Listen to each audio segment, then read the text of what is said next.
I'm back in the shop tonight.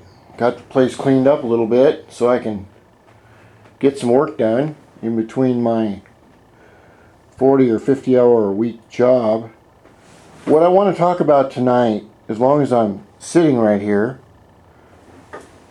is some of the problems that I've come across personally from building a stroker moped engine. And this may go out to people around the world. My friends and buddies in Hawaii will just sit here and laugh at me because they can do this backwards and forwards, so standing on their heads.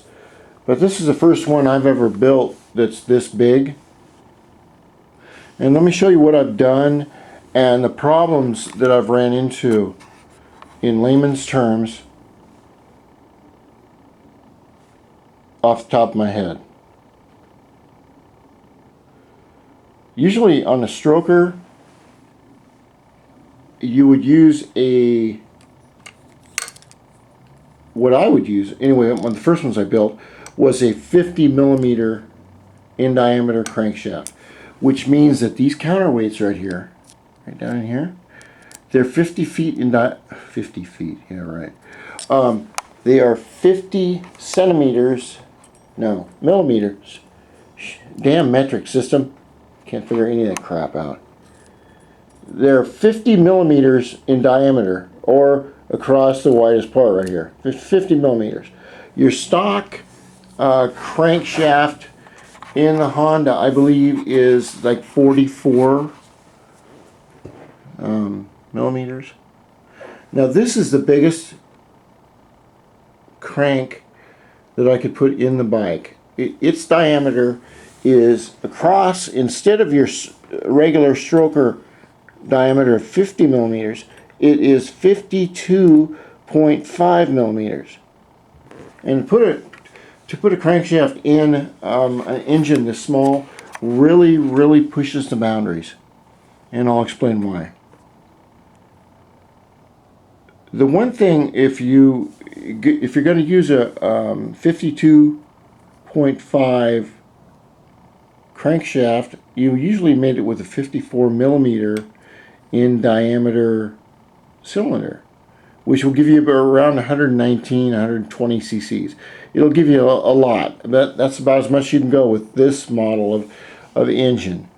The problems I've run into is that, like if you look at your studs right here, I'll see if I can show this close up. I know the engine is dirty. I'd love to clean it and do a really nice antiseptic staged video and everything, but I'm just too damn tired. You can see how much meat or aluminum is left around these stud threads right here. There is very little right there. That's one of the problems. Another problem is that these excuse me, these crankshafts come with their own special bearings, which are the bearings right down in here. Crank bearings, you have one here, you have one over here. They're thinner than a regular bearing. I think they're thinner, yeah. So you have to go in this area right here. See if I can look straight down at it.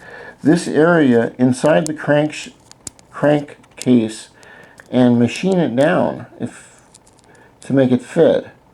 That's only part of your problems, okay? Now, another problem that I come across is that, of course, with the larger diameter right here, it means that the stroke of the crankshaft or the crank arm right here is going to be longer than a normal stroker. This is going to be a two-part video. Sometimes I go on and on, but some of this advice can be invaluable to any of my friends out there in the world that are just trying to do this, and they kind of just need some layman's terms on, you know, what do I look out for? What's gonna fuck up on me? And Every little one of these things that I'm mentioning, if they screw up, can cause the engine to be just fucked. That's the American slang for not very good. Next video.